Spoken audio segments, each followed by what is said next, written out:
Hey, come through, just you or your crew. I just want to tell you about some news you could use. It's the All Black Matters Pod. Hey.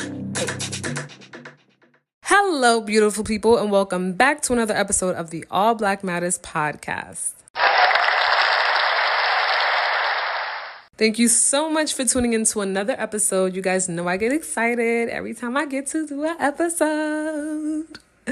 I'm your girl RIfka. If you don't already know, now you know. So today I sit down with a friend of mine, a really good friend of mine, Justine Klass, who is an attorney at law, child. Sis is levels, okay? She's licensed in the state of New York and has been practicing for 5 years. Guys, she's official tissue, okay? So today we just talk about like what her journey was like, how she got to where she is today, any advice or tips she can give to any upcoming aspiring lawyers, or if you just like want to book her, like her information will be in the description, you know? If you're interested in this conversation, stay tuned.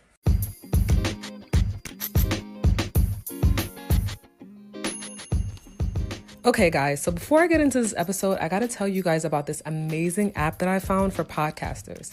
If you are interested in podcasting, never had a podcast before, know nothing about podcasting, I'm telling you, you want to download this app. It's called the Anchor app. Now, the Anchor app has literally everything you could ever need to build your podcast for absolutely $0. I am not joking. It's literally what I use to record my podcast every week. If you are at all interested in getting into the game, you want resources, you want to be able to record with friends, you want to be able to have all the things that you need basically as a starter kit, you want to download this app. Just go to anchor.fm and get started. Guys, you're going to thank me later, I'm telling you.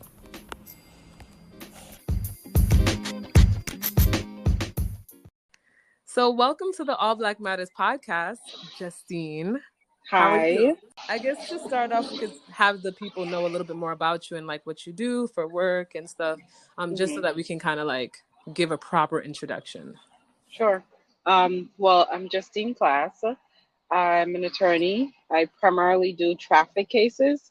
My home court is in Queens, which is on Rockaway Boulevard, just to let people know. And I also do criminal cases as well. And I've only been doing this for about 4 or 5 years. That's what I do. Yeah, look at you. You out here being winning, you know what I'm saying? Attorney at law and all of that. How did you get into it? Like, how did you get into law, or what interests you in just kind of going down this path? As long as I could remember, because I grew up, I grew up in Guyana. So growing up in my country, it's a third world country. I figured I wanted to do something that would make a difference. I didn't know right on that it would be me becoming an attorney. But I just wanted to make sure I got a job or a career once I grew up, but that would involve helping people and also changing things. I felt like I needed a position where people respected my position and also would respect what I had to say based on that position. Yeah. So I always know I wanted something around that, but I didn't know exactly it was an attorney until I came to America. Yeah. And I realized like, the only way I can get places is actually knowing what the law requires. And I see people respect that more. So is when I actually migrated here. That's when I decided, okay, so I'll probably become an attorney. Do you think that like just being Caribbean first kind of like gave you that influence of wanting to go into, I guess more of a, because you know there's what you call tiers, what we could like to consider tiers of like, I guess, professionalism and things like that. So do you think that had a lot to do with why you wanted to kind of be in a role that held so much power, or was that something that you kind of always felt like you had a knack for, or saw yourself? No, definitely what you're saying. Being a part of that Caribbean lifestyle and that community probably give me that more of an inclination to be in a type of position of, so you say, power. Because it's hard to have a voice, especially growing up, and to see all the things that were going on around me. Even having that type of position coming from my country, you still didn't really have a voice, but you had at least you had something to say, and people more respected that coming from your mouth instead of someone that's not, versus someone that's not an attorney or professional person. Yeah. How old were you when you came here though? 16. So how is it like going to school back home versus kind of going to school here? And did you know, like when you were 16, that this is the path you wanted to? Because I know you said when you came here is when you kind of said, okay, I'm gonna go into law. So was it as soon as you were 16 and you started off school and you were like, okay, I'm gonna gear myself towards that, or was it different? No, not as soon as I was 16. First, growing up in Guyana versus growing up or actually having a life here is totally different. Um, I don't envy my daughter at all going that she will have to go through this school system, but Yeah. at the same time, you have a lot more opportunities here, Yeah. especially if you start younger. Yeah. So those are so with everything is like a negative and a positive. So lifestyle in my country, it's easier, it's more laid back, you have more to enjoy, and you don't have as many stresses as you would over here. Right. But at the same time, here you have a lot more opportunities and a lot more opportunities to make money to actually live a comfortable life or a fulfilling life. So, yeah, there are always plus and negatives with everything. As far as like you going into like law when you got here though, Hmm. how did you find like the climate was like as far as because obviously in Guyana and a lot of Caribbean islands and other places Hmm. that are predominantly black or have a different mix, going to Yeah. school here, how was that? Was it like a culture shock or was it kind of like you would just focus on what you had to do and so you wouldn't really see those things? Well, it was definitely a culture shock. And I was more focused, and because of that, I became even more focused on what I was doing because Yeah. I saw that I had to work harder. Right. Because what worked against me, I started college at 16 here. Mm. You actually graduate earlier in my Yeah. country. You can graduate at 15 or 16, but here you probably graduated, I think, 17 or 18. Right. So that was for one of my challenges. I'm a very soft spoken Yes. individual. Uh, Very much so. and I'm not as how should I say this? I don't want to say welcoming, but I'm not an outspoken individual in which I'm gonna people will know that I'm Yeah. in the classroom, I'm not gonna speak up and raise my hand. So I had so a lot of times I went unnoticed because everyone would just see me in my corner like, okay, I don't know who she is. And the one time that I actually spoke up, and I can't Right. hide my accent, especially when I'm talking and I'm continuously talking. And I remember one time there was one situation I remember in college where that was probably the first Mhm. friend I made. That's why I remember it so well. I had an assignment I had to read out loud in the class, and it was a male, and he was looking at me in a weird way. And that was the first time probably anyone in the classroom heard my voice or heard anything I had to say because I was forced to say something. And one of the comments that he made, and this is the one thing that I always get from people, he was like, "You speak very well for someone from the Mm. Caribbean." Mm. Mm-hmm. He's like, "I hear your accent," and he was like, "You speak very well for someone from the Caribbean." I'm like, What does but that I mean? don't, Like, and that exactly, exactly. And I remember years later, mhm. because we're still friends, I did, because that resonated with me. And I don't know why, it's always on my mind. And I brought it up to him years later. And I'm like, what did you mean by that? I, I speak very well from some. He's like, because he feels like our English is Mm. proper versus English that individuals in Mm. America would speak. I'm like, it's not. It just, I'm like, you probably.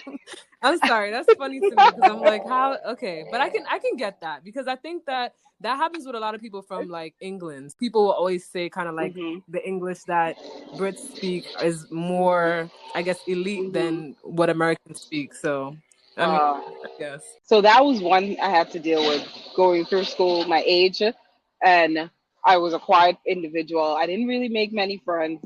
And then transitioning from college to law school, and that was harder for me because I moved from New York to a Mm. totally different state, Oh, Michigan. And yeah, so at least in New York, they have that introduction of the yeah. Caribbean lifestyle. It's all mixed, and they're comfortable with that. In Michigan, it's not something that they normally see or hear. Like, okay, you're from Guyana. It's like, okay, where is Guyana? It's like, and usually when I tell people I'm from Guyana, it's like, is it Ghana? I'm like, no, it's a country. It's like, it's in South America. So I had to deal with that in college, and then I had to deal with that in law school. And it's like, and then people look at you like, oh, I'm so proud of you. You're doing well for yourself. I'm like, is it because I'm from the Caribbean, or is it because I'm a young Black woman?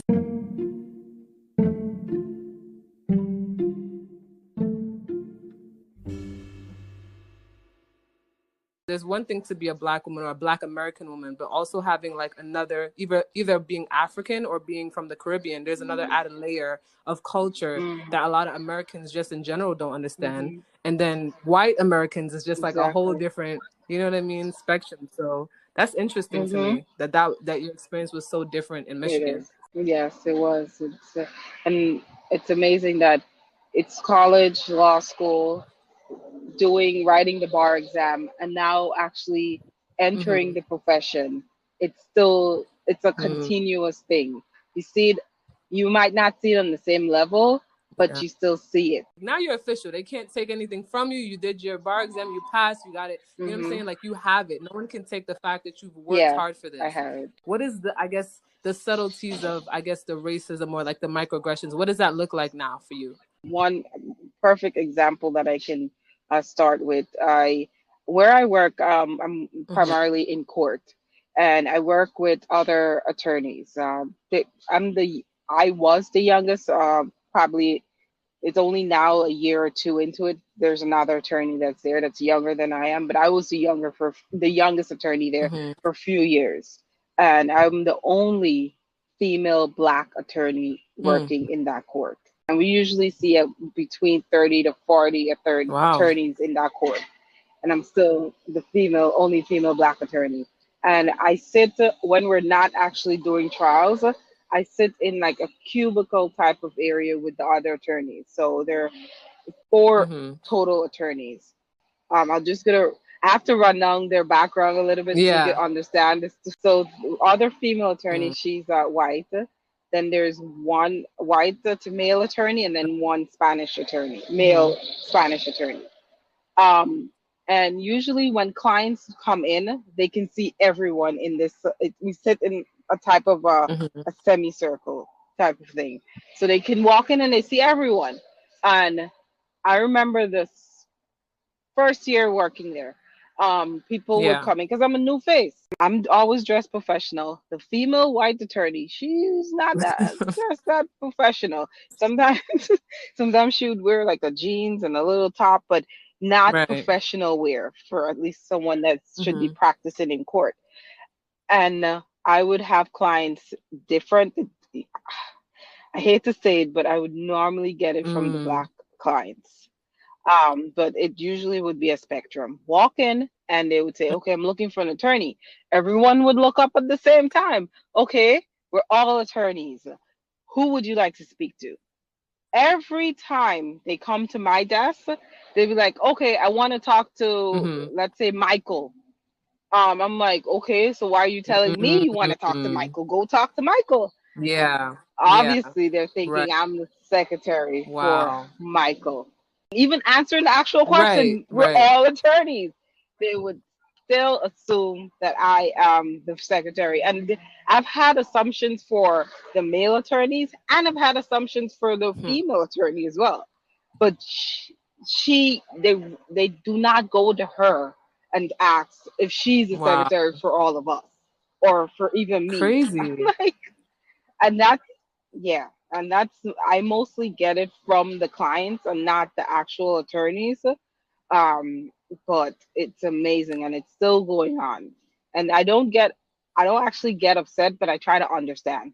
And everyone gets embarrassed when I say, well, no, I'm not a secretary. I'm actually an attorney. I can prove it if you want me to, And like, why do you and sometimes I do get upset to a point in which I ask plainly, like, why do you think I'm a secretary?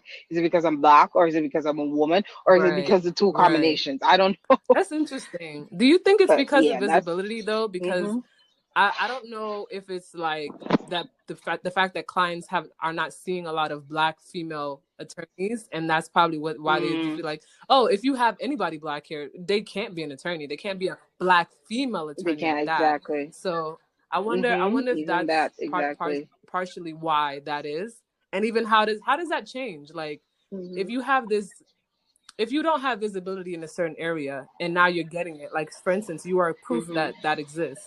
How do you get people to know that? You know what I mean? And even if people start to see the difference and they see actual people in that field, they're still on the fence about whether or not they Trust should it. trust. And it's even worse. I hate to say it, and I don't want to add another aspect to this, but I have my hair texture. I can make Yeah. it. I could be curly. It could be straight. I could do braids. I could. I have different ways Yeah. I can change my hair, and it's amazing to see the Huh. reaction of individuals when 1 week I'm straight, and next week I'm curly, and Even the people who are far removed from the culture that's happening or just from this uprising should be able to see in the slightest, you know what I mean, like that this exists. So the fact that it's yeah, still this shock or this like, exactly. oh my gosh, and it's crazy because even when you look at music and when you look at certain things, they might know a song from an artist who wears braids. They might know a song from an artist who, you know, dresses a certain kind of way or just is Black. And it's like, True. it's crazy that that disconnect is there when they see you, and it's like, yeah, well, why don't you know that this exists, and why are you so surprised? We know about the little, you know, Exactly. hairstyles and things that you guys got going on, and we don't, and even if we didn't know, we're not Mm-hmm. surprised by it or alarmed by it. So why is there this extra level of Yeah, explanation that has to happen? What do you think about when you exactly. encounter other Black attorneys though? How's that interaction? Unfortunately, it's not as often Yeah. as I would like. It's not as friendly as Mm. you would think. Because unfortunately, just the field alone that I'm working in, there's competition on every level because we're Yeah. competing for clients, and we're competing against each other because we want to make sure that Right. we have good rates. We have more wins than losses. So, but mostly I've met other Black attorneys that are very welcoming, really supportive, but it's not as often as I would hope. And they're not that many in my field. I can probably count on my hands and my toes how many Wow. Black attorneys I've met so far. And I haven't been working in this Yeah. field But for in your that long. experience and what So, you've seen, it's not been that many. Just for people who are interested in kind of getting into, you know, the sect that you're in, what does your day mhm. look like? Okay, so every week I have my calendar for the week. So, on a regular day, I usually have cases between 20 to Mm-hmm. 40 cases, and I can either reschedule them or have to do actual trial. I usually do between 5 to 10 trials per day, not per day, per session, which 4 sessions per day. Um, and the officers there, he testifies, I cross examine, and I interact with officers on a daily basis, and I interact with the judges on a daily basis. We have about 5 judges in our court, and that's for traffic. For criminal, it's a little different. Criminal, I usually go to criminal court if I have to do an arraignment Mm-hmm. for a client, or I usually do trucking cases in criminal court. And I just go, and it's so much easier in criminal court. You go in, you hand in your paperwork, the judge calls you up, you say what you have to say, and you're out. I rarely do trials, at least in my cases. I've never done a trial in criminal court before. Everything is usually resolved before we can get to that stage. What is like the highlight, I guess you would say, of your job, the thing that you love the most? I would say there too, the flexibility, and I've met so many people over this period of time, different people, different cultures. It keeps you Mm-hmm. sort of alive. It Yeah. keeps you going.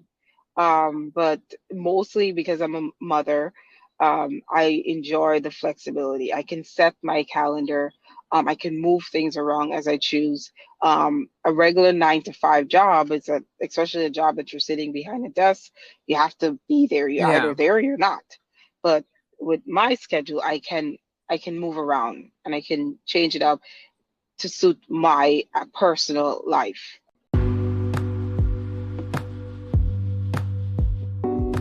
Next, I asked Justine what advice she would give to anyone that was interested in pursuing law or becoming an attorney.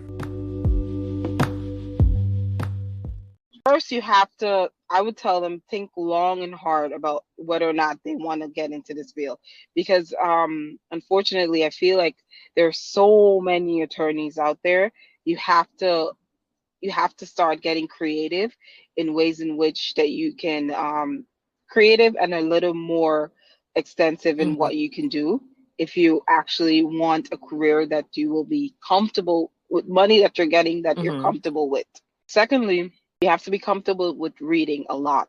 And that's why I wear glasses. My eyes are permanently damaged because of college and law school, because you have to be comfortable with, you actually have to, I would think you have to love reading. If you're not a person that can pick up a book and actually enjoy what you're reading, you should second guess whether or not you want to be an attorney. Reading and writing. Writing is very important because your entire life in law school is you're surrounded with papers and pen or a laptop, and you're just typing all the time. So you have to be comfortable with writing. And me personally, if you're just a confident person already, then kudos to you. Then this would be perfect for you.